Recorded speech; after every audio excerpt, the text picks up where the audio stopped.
Coucou tout le monde et bienvenue devant mon nouveau vlog. Alors aujourd'hui on est le samedi 9 novembre et donc c'est parti de nouveau pour un week-end un petit peu improvisé. Enfin organisé mais genre on l'a prévu il y a pas longtemps. Du coup aujourd'hui je vous emmène avec moi à Bruxelles et je vais y rester un petit peu plus longtemps que pour le week-end à Paris. Parce que du coup donc là on est samedi et on revient lundi après-midi. Donc je vais vous emmener avec moi. Là faut que je parte en voiture, il est 14h30. Faut que je parte en voiture jusque Metz et après à Metz donc j'ai mes potes qui me récupèrent et après on continue pareil en voiture jusque Bruxelles. Comme pour Paris, je sais pas comment je vais vlogger tout ça donc on verra bien.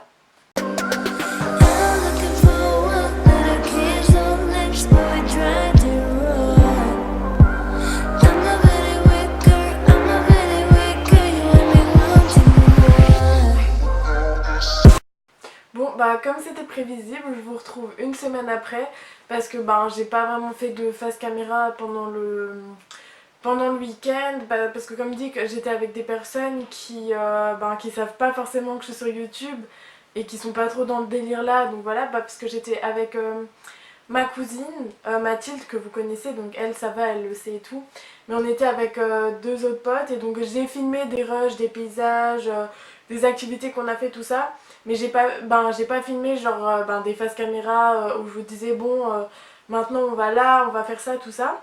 Donc c'est pas grave, je vous explique maintenant comme j'ai fait pour le vlog de Paris parce qu'il y a pas mal de choses à raconter. On a eu quelques péripéties. Donc comme je vous ai dit, samedi je suis partie vers 14h30 en voiture, c'est mon père qui m'a amenée jusque Metz. À Metz j'ai rejoint des potes et donc pareil on est parti en voiture jusqu'à Bruxelles.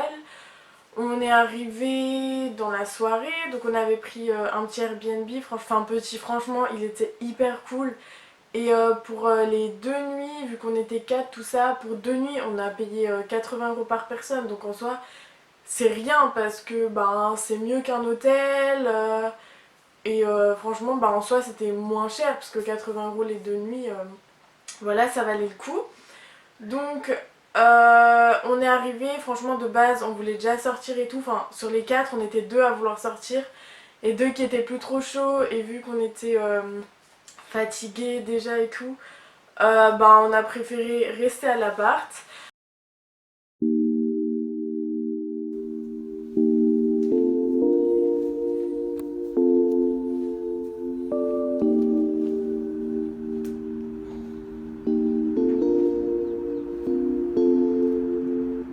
Après, le lendemain matin, on s'est levé vers 7h30.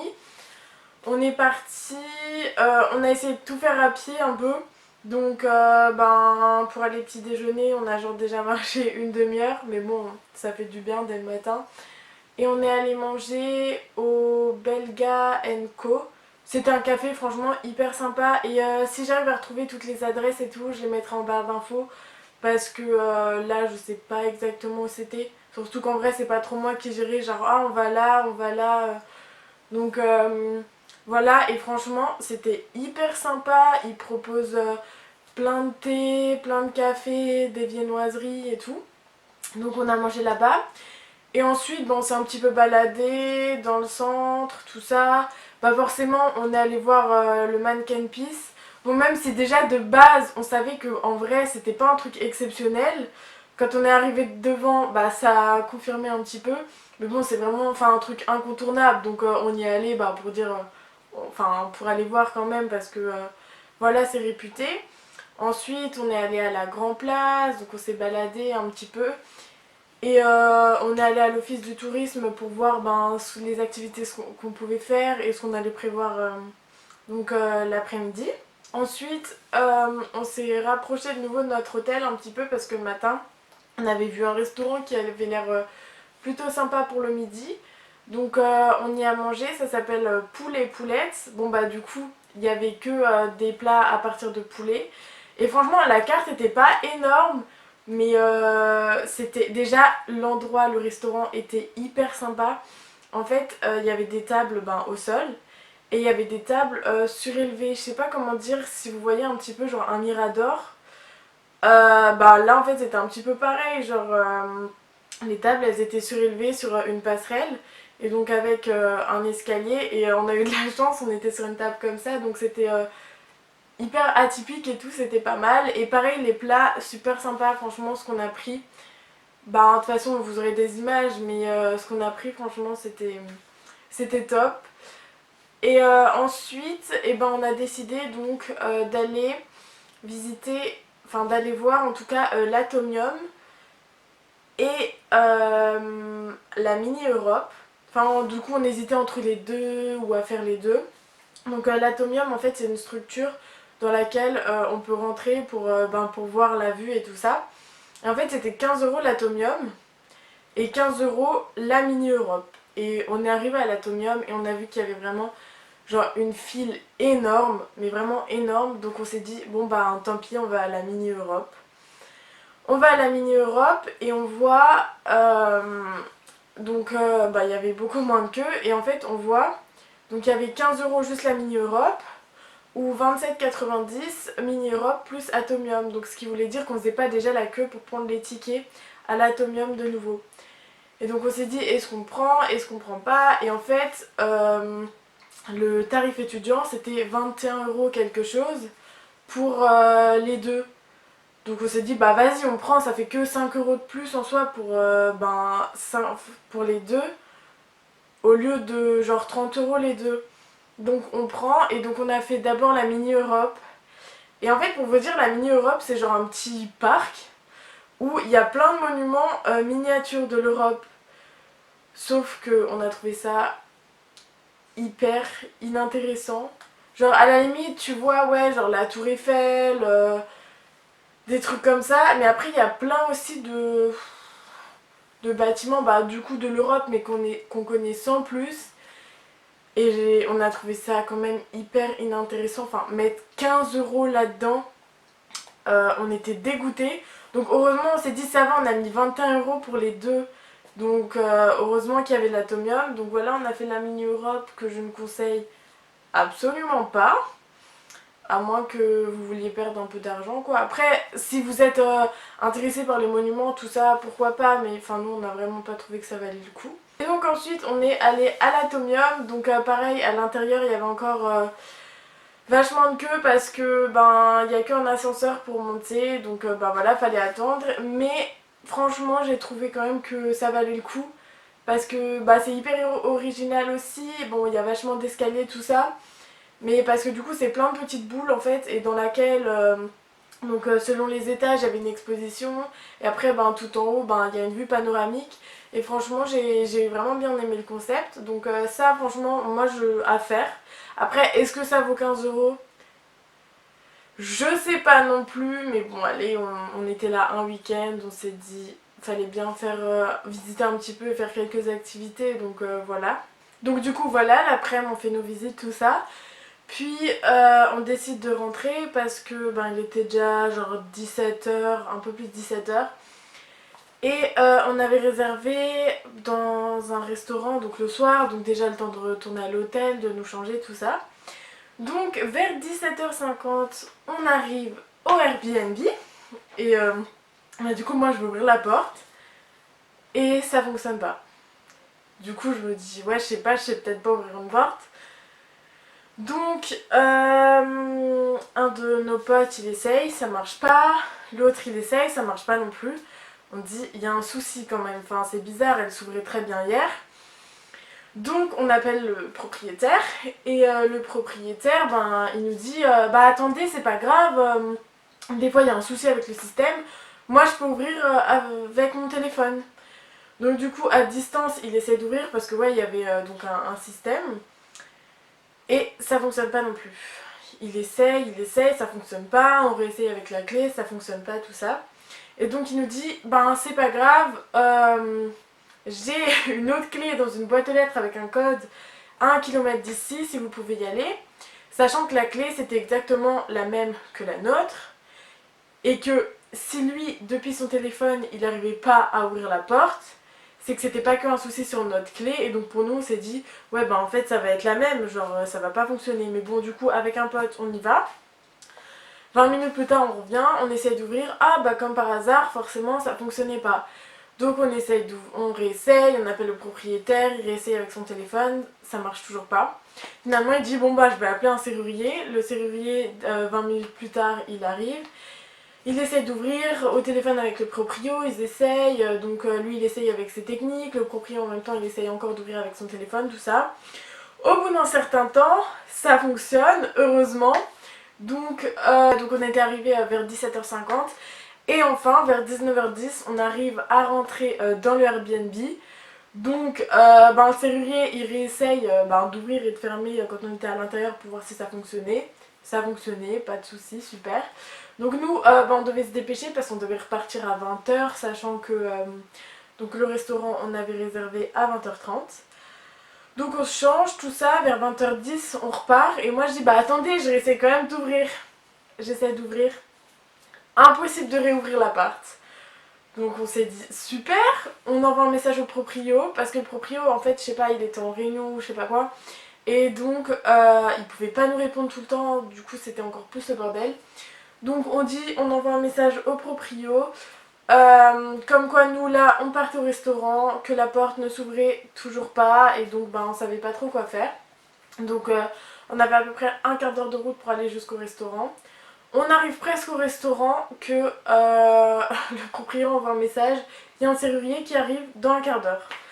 Donc c'est moi qui conduisais la voiture de mon pote parce que eux ils avaient déjà un peu bu et tout. Donc avec nos deux potes, ils sont allés au restaurant pour expliquer la situation. Et avec ma cousine, ce qu'on a fait, c'est qu'on est reparti pour de nouveau retourner avec le serrurier. Alors, pareil, donc arrivé au Airbnb, le serrurier il était déjà là. On recommence. Bon, il était, je sais pas, 20h40 à peu près. Et avec ma cousine, on se dit, bon, ça va, il a réussi une fois, il va refaire la même technique, parfait, il va rouvrir, super. Et on laisserait la porte ouverte, sachant que c'était l'appart il était assez sécurisé, il y avait deux portes d'entrée. Et en fait, aux étages, nous on était au 4e étage, et aux étages, en fait, t'avais que deux apparts face à face en fait. Donc on s'est dit tant pis, on laissera ouvert, et puis voilà. C'est ce que le proprio nous avait dit de toute façon. Et donc les garçons, ils nous appellent, ils nous disent bon ça va, donc il était à peu près 20h45, et ils nous disent on a jusqu'à 21h45 pour commander. On se dit mais tranquille, c'est bon, on sera là. Donc, excusez-moi, je crois que je dis beaucoup de donc. Le serrurier il appelle le proprio, ils réessayent ensemble. Ça marche pas, ça marche pas, ça marche pas. Les garçons qui nous disent vous en êtes où, dépêchez-vous, tout ça. Finalement, vers 21h35, un truc comme ça, les garçons ils nous disent bon écoutez, on vous envoie la carte, vous nous dites ce que vous voulez et on commande. Et parce que après, par contre, ils terminent de servir à 22h. Donc en fait, si vous n'êtes pas là à 22h, on peut pas manger. Donc on commande comme ça et tout. Et le serrurier, on était au téléphone avec les garçons. Et lui, il était au téléphone avec le proprio. Et d'un coup, il raccroche. Et il nous dit bon, moi j'ai terminé mes heures, j'y arrive pas, il faut perforer la porte, enfin leur système là et tout. Moi je fais pas ça, et à cette heure-ci vous trouverez personne. Il nous tend les clés, il nous dit débrouillez-vous avec votre propriétaire, il va trouver une solution. Et donc au revoir, il rentre dans l'ascenseur, il part. Avec ma cousine on était là en mode qu'est-ce qu'on fait en fait. Donc du coup il était déjà 21h45, ouais. Sachant que du coup fallait qu'on retourne vite au resto. Donc on envoie un message au propriétaire genre pour savoir qu'est-ce qu'on fait en fait. Avec ma cousine on reprend la voiture, on repart au resto. Et arrivé au restaurant, parce qu'en fait du coup c'était le tel de notre pote avec qui on a appelé le proprio parce que c'est le seul qui avait le numéro. Donc on lui redonne son téléphone, on lui dit le proprio il nous a dit qu'on doit se trouver un hôtel. Donc déjà, toutes nos affaires étaient dans l'appart. Heureusement, vu qu'on allait au resto, on avait au moins genre nos papiers et tout. Et donc il nous a dit de trouver un hôtel. À l'heure là, ça allait être compliqué, tout ça. Comme dit, on n'avait vraiment aucune affaire. Et donc on a redonné le téléphone à notre pote. On a dit tiens, essaye de trouver une solution. Bon, je sais pas ce qu'il a dit au propriétaire ni rien. Mais le propriétaire, après, il a dit bon, j'ai trouvé un serrurier, je vais sur place parce que ben nous on a dit là on est au restaurant, c'est bon, on se déplace plus, déjà c'était pas de notre faute. Et en plus de ça, le proprio, il se déplaçait pas, donc il s'est enfin déplacé. Et donc le resto super, je crois que ça s'appelait Brugman ou Brugman, je sais pas trop comment il le prononce. Et c'était un gastro ou un semi-gastro, enfin... En fait, on aime bien faire ça, maintenant ça va un peu être une tradition, je pense, c'est comme pour à Paris. En fait, on se fait juste ce petit plaisir, même si on croule pas sous l'or ni rien, mais c'est juste, on préfère mettre l'argent là-dedans que dans des vêtements ou dans du shopping. Donc voilà. Donc franchement, super resto, service au top, repas au top. Donc franchement c'était top. Et quand on rentre, le proprio avait laissé du coup une autre clé sur le paillasson parce qu'ils avaient changé le système et tout. C'était enfin réglé au bout de 3 heures et 3 serruriers. Donc on a enfin pu rentrer, on était content de pouvoir dormir dans le Airbnb quand même. Et donc après on est juste rentré changer. Et on est reparti dans un bar, je crois que c'est vraiment un gros bar hyper connu à Bruxelles. Il s'appelle le Delirium Café. Ouais, enfin c'est le Delirium parce qu'il y a Delirium Café, Delirium Village, enfin et c'est tout dans le même truc, enfin c'est énorme. Et franchement, mais il y a tellement de sortes de bières et pas spécialement cher en plus. Moi qui aime pas la bière, vu qu'il y en a, genre il y en a même à la pomme, à la cerise et tout, franchement ça m'a plu quand même. Donc pareil, ça on y était allé à pied, on avait fait 1 heure de marche aller, 1 heure de marche retour. Vu que pour pouvoir profiter tous les quatre, sachant que sinon la personne qui allait conduire et qui allait être moi, j'allais pas pouvoir boire et tout, donc voilà. Et donc on est rentré vers 2 heures du mat le dimanche soir, après une soirée très mouvementée et très remplie. Donc là on était vraiment claqués de notre journée, on avait fait que marcher, plus tout le stress et tout. Donc on est rentré, on a dormi. Lundi matin, on voulait de base se lever un peu plus tôt. On s'est que levé vers 10 h et on devait laisser l'appart à midi. Donc on est parti à midi, le matin on n'a rien fait. Donc en sortant, on est direct allé manger au resto. On est retourné au même que la veille, poulet poulette, parce que on avait bien aimé et tout. Et après, ce qu'on a fait, c'est qu'on a pris la voiture vers 14 h, 14 h 30. Et ah non, oui, si, on a pris la voiture. Vers 14 h, 14 h 30, on est allé chez Marcolini. Donc c'est un chocolatier connu à Paris. Genre on s'est dit, vas-y, ça va nous faire le dessert. Puis en fait, on est tous les quatre pâtissiers. Donc on s'est dit, c'est un petit peu un incontournable quand même, donc on y est allé. Et donc on a mangé au salon de thé. Et franchement, ce qu'on a mangé, donc on a goûté les désirs. Chacun on en a pris un autre, je crois. Non, Mathilde et moi, on avait pris au caramel. Un pote il a pris au yuzu et l'autre il a pris à la noisette. Et franchement, pour le prix que c'est, on voit qu'on paye surtout le nom parce que on n'a pas trouvé ça exceptionnel. Après voilà quoi, enfin chacun a son avis et tout, mais on pensait que ça allait être quand même un petit peu plus travaillé parce que nous perso pour le caramel on sentait pas... Si on sentait le goût du caramel, mais en fait à l'intérieur il y avait un insert qu'on sentait pas spécialement et qui avait la même texture que la mousse. Voilà, enfin on est personne pour juger donc merci. Après on est retourné à la voiture. Et on a pris la route. Donc j'ai commencé à rouler en sachant qu'on avait 5 heures de route, 4 heures, un truc comme ça. J'ai commencé à rouler. Après le pote à qui appartenait la voiture a roulé. Et au bout d'un certain temps, j'ai repris la voiture. Au bout de, je sais pas, 10 minutes que je roulais. Heureusement on était de nouveau en France. Je roule et d'un coup j'ai l'impression que la voiture elle décélère. Et donc je vois la flèche qui descend. Je me dis... Pour l'instant je disais rien aux autres et tout et je me disais mais je freine ou quoi. Enfin du coup je vérifie, je dis non je freine pas. Et là il y a ma cousine derrière qui dit Laura avance, la voiture derrière elle fait des appels de phare. Là je lui dis mais j'ai le pied sur le plancher en fait. Ça descendait donc au fur et à mesure que ça descendait je me suis décalée vers la bande d'arrêt d'urgence.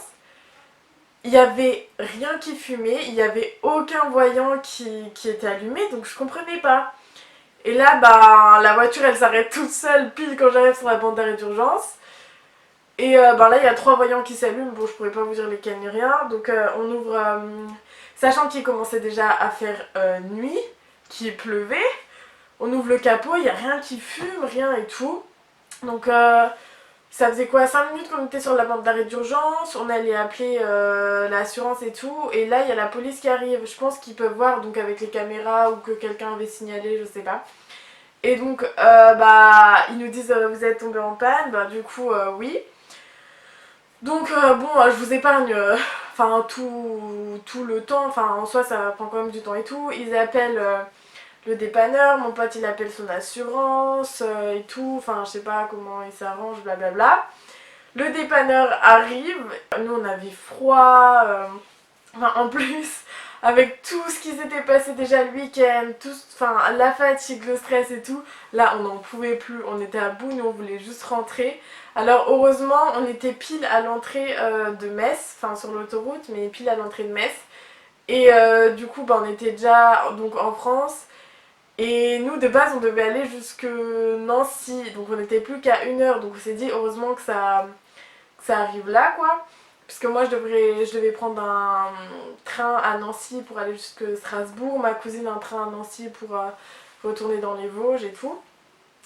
Donc ben ce qu'on a fait c'est que le dépanneur il prend la voiture et tout et il dit il y en a 2 qui montent avec nous, avec moi devant, et il y en a 2 qui sont obligés d'aller dans la voiture sur la dépanneuse parce que ben j'ai pas de place en fait. Et en fait normalement on n'a pas le droit, mais on n'avait pas d'autre solution et la police elle nous a vu faire et elle a rien dit, donc voilà.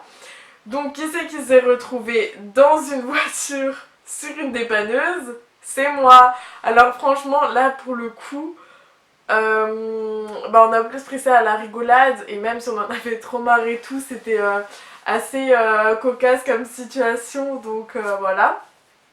J'ai filmé un petit peu et tout parce que enfin franchement c'était bizarre comme sensation parce que t'es dans une voiture mais c'est pas la voiture qui roule, t'es sur une voiture en soi et qui roule. Donc voilà. Et donc ils nous ont déposés à la gare de Metz. Moi entre temps j'avais appelé mes parents, tout ça. Ma mère a fait 1 heure et demie, voire 2 heures, 1 heure et demie de route pour venir me chercher. Et un de nos potes et ma cousine ont repris un train pour rentrer chez eux. Et du coup mon pote à qui appartenait la voiture, ben il a pris son assurance et tout, bref un taxi. Et donc on a pu enfin tous rentrer chez nous après toutes ces galères du week-end et tous ces bons moments aussi. Donc perso, enfin moi ça va pas m'arrêter de partir en week-end ni rien. Et voilà, au moins t'as des trucs à raconter, tout ça. Donc j'ai quand même bien aimé ce week-end. Bruxelles, je conseille, franchement la ville est magnifique. Après on m'avait dit que les Belges étaient hyper sympas et franchement je sais pas si c'est parce que c'était le début de l'automne, tout ça, mais moi c'était ouais, le début de l'hiver, enfin automne et tout ça. Mais moi je les ai trouvés de ceux qu'on a vus, hein. Ça dépend. Dans les restos, tout ça, ça allait, mais après dans la rue, ils avaient pas l'air ultra aimables et ils ont le klaxon très très très facile. Bon après, c'est une capitale, c'est une grande ville. Paris c'est pareil.